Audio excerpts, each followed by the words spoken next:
So firstly, we should start off by saying this beautiful opportunity is sponsored by Linda Sklar in honor of Helena and Ruby Heisler.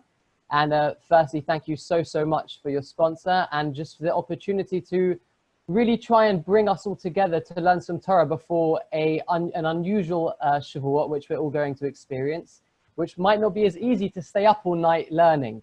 I, for one, am ready for the struggle to not have learning buddies, to not have classes the whole of Shavuot night, tomorrow night. I think that this is a beautiful opportunity for us to do the best that we can this year and really prepare ourselves for a Shavuot that is going to be like no other.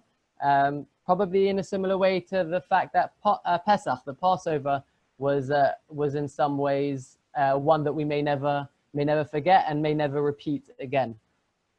So with that in mind, I'm going to ask people, hopefully, to unmute yourselves from time to time, just to share your thoughts.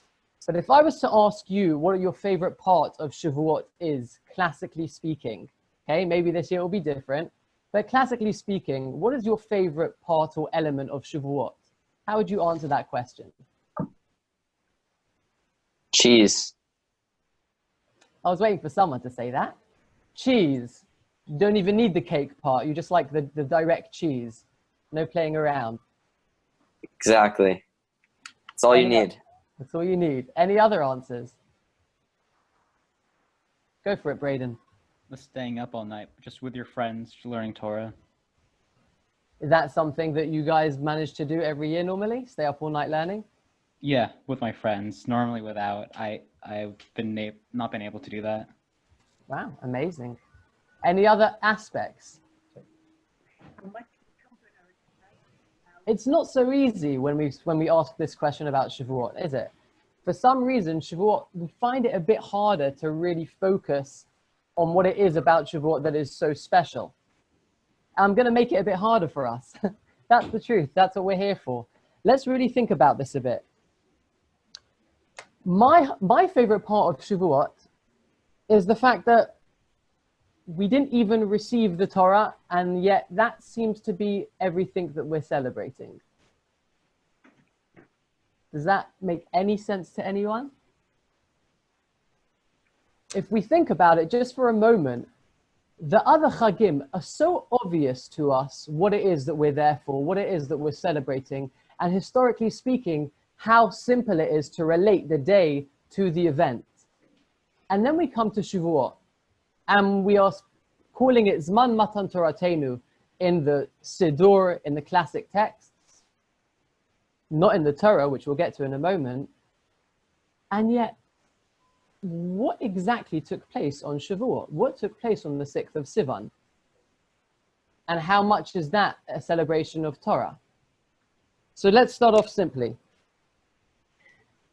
We know that there's an event that takes place on the 6th of Sivan, right? In fact, there's actually a machloket in the Gemara in Shabbos on Daf Pei Vav, whether it was on the 6th or on the 7th of Sivan, between the Chachamim and Rabbi Yossi. But we do know that something special took place on that day. Was it the giving of the Torah? What happened that day? Who wants to start us off?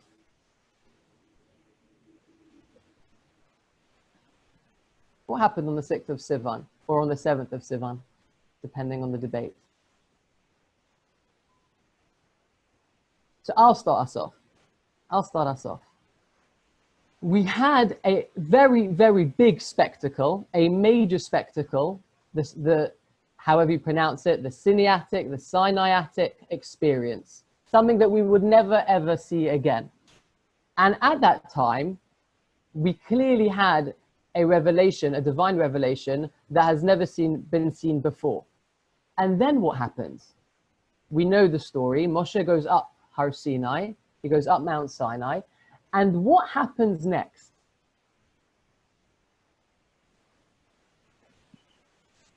God tells Moshe the Torah. So for those 40 days, you're right. We heard that all we heard was the 10 Commandments. And then for those 40 days that Moshe goes up on Mount Sinai, God is telling Moshe the Torah. And our tradition is that, at least according to most opinions, he was telling him the oral tradition as well as the written tradition. Great.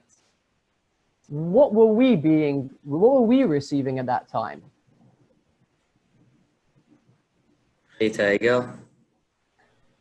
So 40 days later, thank you, Abe. 40 days later, we end up getting carried away. We're not going to delve into it now. Plenty to be said. But we end up getting carried away as the Jewish people. And we end up, for one reason or another, however many of us there were, carrying out the Chet HaEgel. And at the end of those 40 days, Moshe comes down and Moshe smashes the luchot when he sees it before his eyes, what we're doing. So now we're still trying to understand, when exactly did we receive the Torah? I mean, we nearly got there, but that was 40 days after the beginning of Sivan. And then what's worse is we didn't even receive the luchot there because Moshe saw the sin of Chet HaEgel, of the sin of the golden calf. So what are we celebrating on Shavuot? After all, when did we really receive the second luchot? Does anyone know? We could do the math very quickly. The Yom Kippur. Yeah, fantastic, Jack. Yom Kippur. On Yom Kippur is when we receive the second luchot, because you have the 40 days where Moshe finally came down, and our sages tell us that was Shiva Asar B'Tov.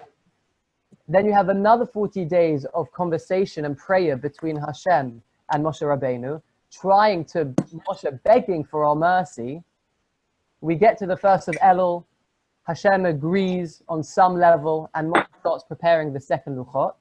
And finally, he comes down 40 days later on Yom Kippur with the second luchot, with the second tablet. So what are we celebrating on Shavuot? It was the beginning of a very long process. And even if we don't focus, guys, this is crazy. Think about this. Even if we don't focus on the smashing of the first tablets, even if we don't focus on that, how much did we hear, even if we're not talking about receiving something physical, how much did we hear at that point before Moshe went up the first time? We heard the 10 Commandments. That's how much we heard. When was the rest of the Torah taught? The 40 years in the desert. Oh. During the 40 years in the desert, by the 10th of Moshe, everyone was learning, going through the experience of learning the rest of the Torah. Moshe may have learned it at the top of the mountain, but the rest of the Torah was being taught to the Jewish people throughout their time in the desert. So what are we going to do here? I thought Shavuot was all about receiving the Torah. Is that not what we've been classically taught? Yes, but maybe what we're celebrating is that all of the Jewish people, past, present, future, we're all together. Maybe that's part of it, although we don't say that that's what we're celebrating. That is a fantastic element of the celebration, Linda, and there is a lot of truth to that, and I'll tell you how you even know that. We're told in the Torah and Sefer Shemot that both the luchot, the actual physical tablets, plus the writing was the Ma'aseh Elokim, was the writing of God. And so too, the luchot were godly, and they were totally unified. And our commentators explained that the reason there was such unification between the actual luchot and the writing, both being godly, without any physicality involved, was because of the unified level of the Jewish people at that time. So there was such unity between the souls of the Jewish people that was reflected in the unity of the luchot at that point. That's an amazing point you bring. Amazing point. And that's definitely something that we appreciate. I'll go one step even further, Linda, because of something that you just shared beautifully. What happens when the luchot gets smashed? Where do they go? The first luchot. Aron? Sorry? Don't they go in the Aron as well? So Braden gave the answer. They get stored away in the Aron together with the second luchot in its perfect condition. So clearly there's something valuable about these luchot, even after they're broken. They made an imprint on us in some way. And Linda, maybe one of the ways they made that imprint on us was that incredible unity that we had at that moment that maybe we're supposed to strive for once again. So thank you for sharing that. You're welcome. Thank you. What else could we be celebrating? if we're saying that we didn't receive most of the Torah on Shavuot? We heard the 10 Commandments, and that sounds like it was about it. Yeah, Jack, go for it. So, like, this is the only time ever where the entire nation hears God speaking to them. So this is like a huge moment. This is kind of what our entire faith rests on, is this one moment where everyone hears God. So that's kind of like a crux to our whole religion. So that's what we're celebrating. A beautiful answer. Another beautiful answer. Thank you so much, Jack. And Rambam speaks a lot about that. That this was the pinnacle of divine revelation, and that the fact that all of the souls were here for that impressive moment meant that we were now going to be able to always relay back to that. In fact, that's what gave us the absolute commitment and faith to Moshe for being our teacher, because we saw Moshe go up, we heard God's voice, we knew what was going on up there, and that was the beginning of what became our eternal connection to the Torah, because we saw that there was that communication between Moshe and God, that even when it wasn't Hashem that was telling us the Torah, we knew that Moshe was his pure and most direct servant and messenger. I want to share with you one more thought, because we only have about 5 more minutes. These are very short, apparently. What do we call this day? When we speak about it in the Siddur, what do we call the day? Zman? Matan Toratenu. We call it Zman Matan Toratenu. What does Matan mean? A gift. Right. It's a gift. We're busy focusing on the gift and the giver. And we don't think about this often. Shavuot, at least one major level to relate to Shavuot, and try it this year. Shavuot isn't all about us receiving, because as we've just been discussing, there wasn't much receiving going on Shavuot day. In fact, there was very little compared to the rest of our 40 years in the desert. But what was there? What was the climactic experience? And this is what Jack already started us off with. It was the connection to the giver, to Hashem himself. Hashem revealing himself to the Jewish people in a level and in a clarity that he had never done so before. Yeah, Josh, I would love to hear a question. Yeah, in the Torah, though, it's exclusively an agricultural festival. Chag HaBikurim, Chag HaKatzir. Beautiful. And maybe this is exactly the reason why that we don't hear so much about us receiving the Torah. Thank you so much, Josh. That's a beautiful point. In the Torah, we're busy speaking about the festival agriculturally. Because what were we really busy doing at that time? We didn't really get busy doing much very spiritually, at least in that day, that first Shavuot. And maybe that's why it's not mentioned in the Torah, that it was the day of receiving of the Torah. That's brought down a lot more in our Talmud and in Chazal. But maybe this is the secret to it. We were not the receivers of the Torah on Shavuot. We were solely focused on the giver of the Torah. And you know what changes also when you focus on who the giver was? We were totally focused on the gift that he was giving. Because if someone could tell you, I have the best gift for you, and you should be so excited. But if it's someone that you don't hold in such high esteem, even if they told you they have a gift for you, it might not be so exciting. But when you know that Melech Malchei Hamlachim, the God of all gods, the King of all kings, is the one who is giving you the gift, the creator of all, and the one who took you through Egypt, took you out of Egypt, through the splitting of the sea, and he's telling you that on this day you are going to receive a gift. So then you get very excited about the gift because of your relationship with the giver. And I think that is the key of what Shavuot is all about. In fact, in some ways, it's a lot less about us than it is about Hashem himself. He was busy focusing on us, but we were busy focusing on him and the spectacle and the level of intimate relationship where God really revealed himself to the Jewish people to the point where they were all Nevi'im. And that is something that we can't ever forget, Because you know what we could forget? We could forget what we received because it was very little. That developed throughout the 40 years in the desert. What we will never forget, like Jack mentioned, is the moment that Hashem revealed himself to all the Jewish people at one moment. And you know what's so beautiful about this idea? It wasn't even on the level of prophecy. It was a level higher. I don't know how much people like Hasidic ideas here, but I will share one with you. I don't know if you know this, but the Jews went to sleep the night before they received the Torah. Before the night at Mount Sinai, they went to sleep.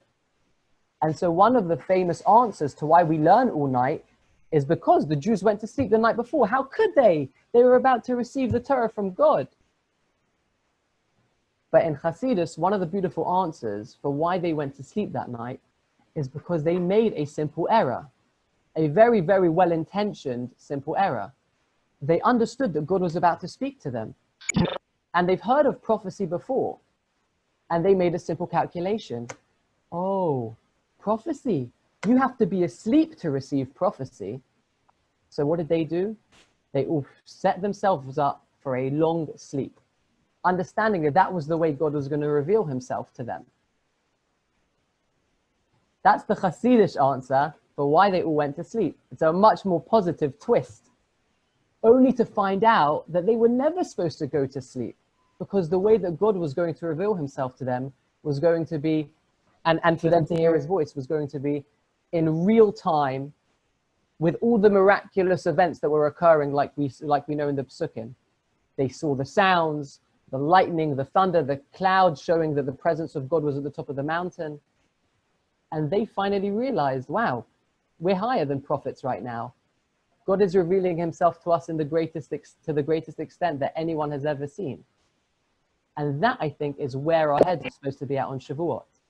We did not receive the Torah on Shavuot. We heard about the Luchot, and we got very excited that Moshe was learning it all at the top of the mountain.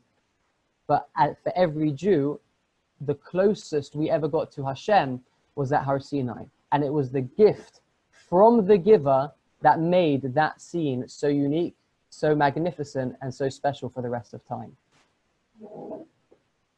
As far as I'm aware, we have to close the end of this conversation, but we can take 1 or 2 minutes of questions, and then we have to prepare for the next group to come on for the next class.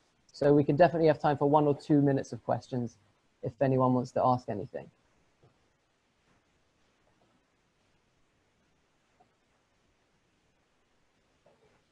We good? Okay, well then I wish you all a fantastic, fantastic Shavuot. I hope that you all really, really relate to everything that you're going to do with such height, with such beauty. And please God, we should only learn God's Torah in the sweetest and most beautiful way, in the biggest opportunity that we have of the year to relate to both the giver and the gift that he gave us. So thank you so much. And please feel free to stay on for the next speakers. The lineup is fantastic. Thank you once again. Thank you. Thank you. Thank you. Thank you, Manu. Thank you so much, Manu. Thank you, everyone, for joining us. Please stick around. Please feel